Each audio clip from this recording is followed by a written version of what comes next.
All right, today we're going to talk about absolute value. An absolute value is simply a math term for measuring the distance from a value to the origin, to the zero.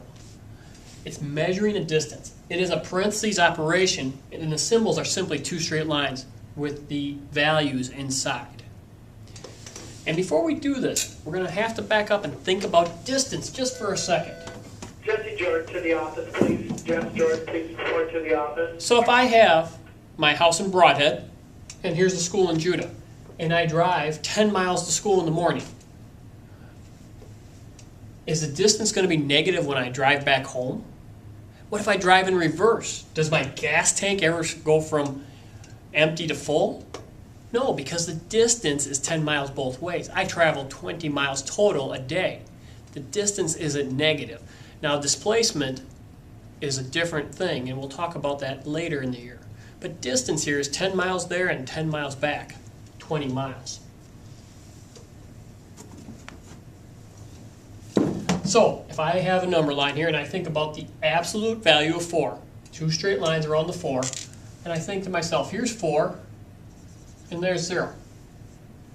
How far is that? Well, we have to travel 4 to do that operation.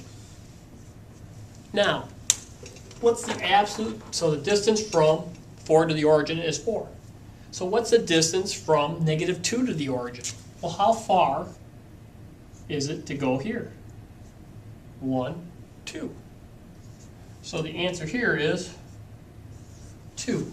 And if we remember this is a distance always has to be positive. Your gas tank never fills up going negative miles. You can't do it. You need to remember it this way. Now I hear students all the time say a positive is positive, a negative is positive. That's true, but we also have to work the parentheses first. And it is a distance, and that's a better concept to hold on to. So here's two things. I want the absolute value of 6 times 2 minus 1. So order of operations, 6 times 2 is 12 minus 1. 12 minus 1 is 11. So the absolute value of 11, the distance is 11. On the bottom problem, it says negative 3, negative 2. And again, we go negative 3 to the left, we go negative 2 more. Well, the inside operation becomes negative 5. And the question becomes, what is the distance from negative 5 to 0? The answer there is positive 5. The distance from negative 5 to the origin is 5 units. Again, absolute values is a measure of distance from the value to the origin. We do the operations inside the absolute value first, and then take the distance.